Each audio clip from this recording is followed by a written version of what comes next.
Greetings everyone, I am Thomas the Retro Nerd, reviewing the games good or bad. It's unlikely that this review will be on a shitty game. I told you I would get to this one someday. Lester the Unlikely is one of the biggest oddballs in the SNES library. The company that published this game goes by DTMC. There's not much to say about this company. They don't even have their own Wikipedia page. Yet I know another game they published on the SNES, saving that for another time. On the flip side, the game was developed by Visual Concepts, a company that has been around for 35 years. Wow! And they made this game? They even made Harley's Humongous Adventure. Heard good things about this one. Again, thank you, Ryan, for the information you gave me. Anyway, about Lester the Unlikely. I've heard some bad things about Lester here. Hate to burst your bubble, but you've all been duped. This game is officially underappreciated. You wanna know why? Well, let's take a look. This is my review of Lester the Unlikely.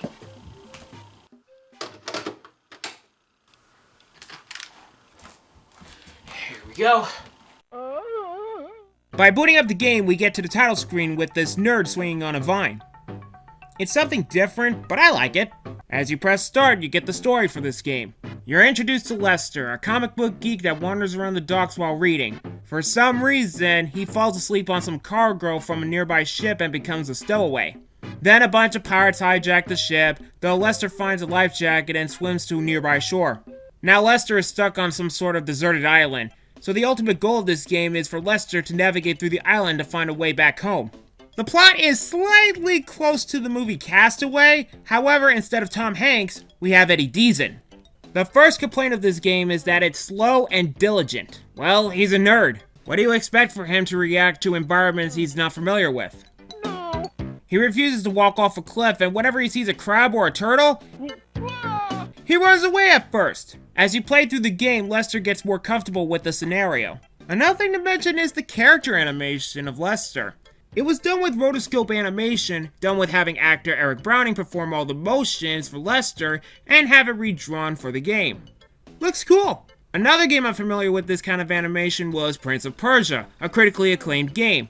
I don't know when I will get to this one, but I know I suck at this one big time. Anyway, back to the game. I want to get this point out of the way. This game is difficult, though as I learn the ins and outs of this game, I managed to get further with each playthrough. You have a health meter that represents canteens. You can find some if you get hurt. Pressing X lets you pick up and use items, pick up weapons, I'll get to that later, and push this rock near the end of the first level. Is it really that hard?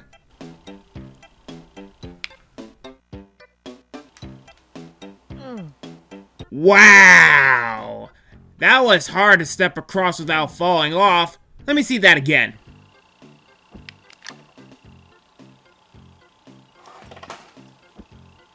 No, seriously, how is it that difficult? Lester has the goofiest run in history. It's helpful to get across spiky pits, getting to a far ledge, and fleeing from a seagull. If the seagull grabs you, it'll drag you backwards. So run like fucking hell. You push this crate and you're off to the next level. It takes place in a cave where you climb up and down from ledges. That thing didn't even touch me! You'll come across a rock, which is their first weapon, along with bats. God, the bats. Did you also know when you see a swarm of bats, you can use the rock to shoo them away? No?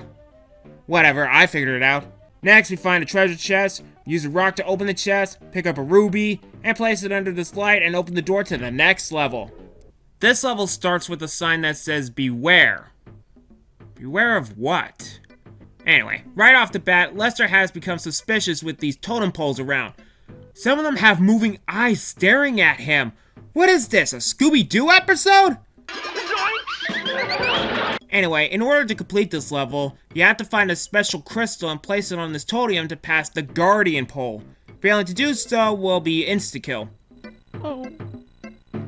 Now we're at the graveyard. I had to admit, this level is creepy. Now this level is a bit bitchy, mainly because I fell into the same trap as other losers who played through here. I rushed through the level. Some people keep forgetting, there is no time limit in this game. Why are some gamers having no patience with this level? And by the way, whenever Lester jumps, he does a forward jump. Pro tip, don't hold right on the D-pad while jumping the fire pits and while avoiding the ghost hands. If you follow this tip, you will come across these skulls. Toss the first two, not the last one, into the fire pit to get across. Okay, truth be told, I did fail miserably at my first attempt, but just take a look at what happens when you fail.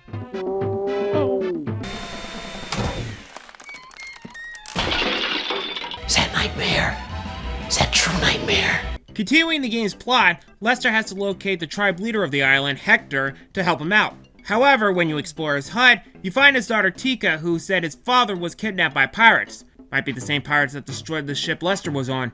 Lester insisted on rescuing Hector, labeling him Lester the Heroic. Yet Tika renounced him as Lester the Unlikely. There's our title. After escaping the village prison, which is easy to figure out, riding on rafts, swinging on vines, avoiding the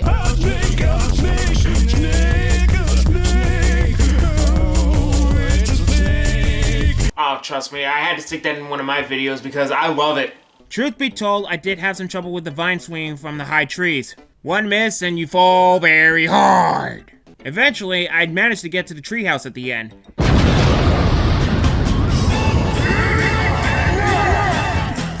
Okay, another bitchy bitch that I heard when people bitch about this game is that you take damage from a large height.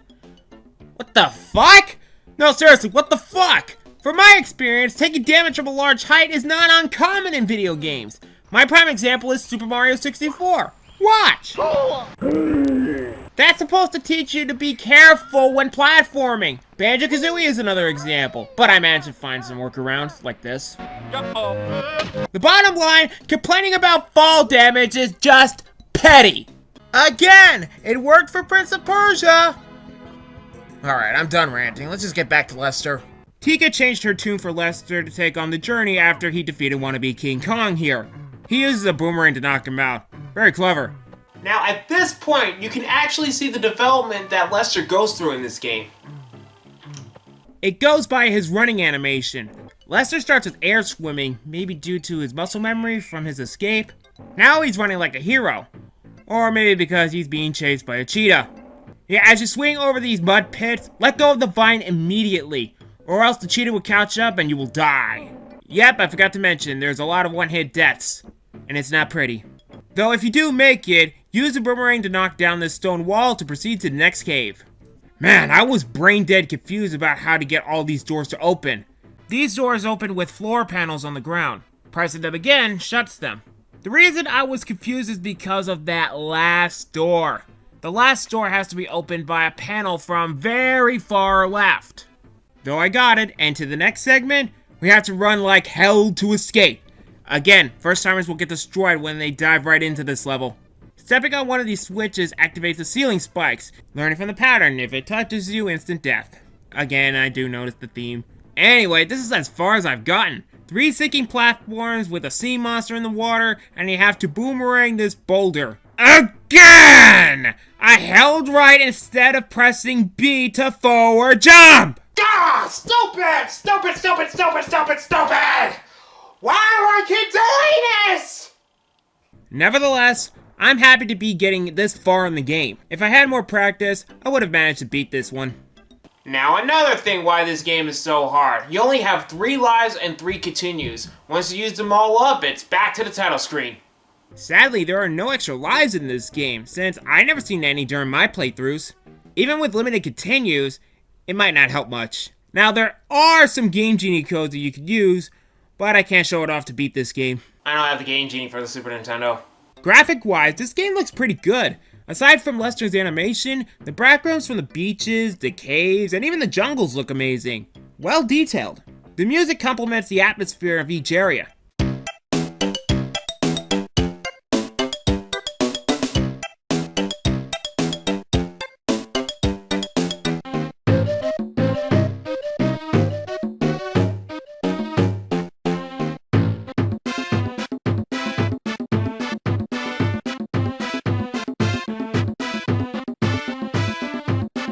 So yeah, there are some positives about this game.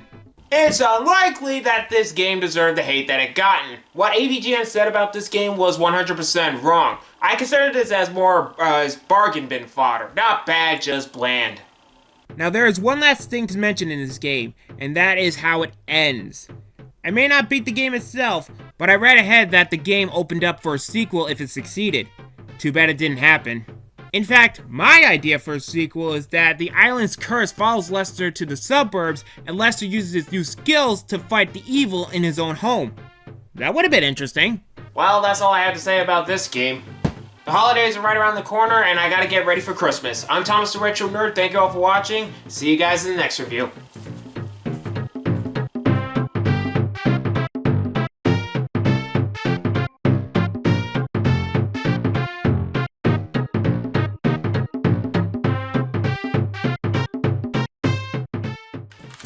Ah.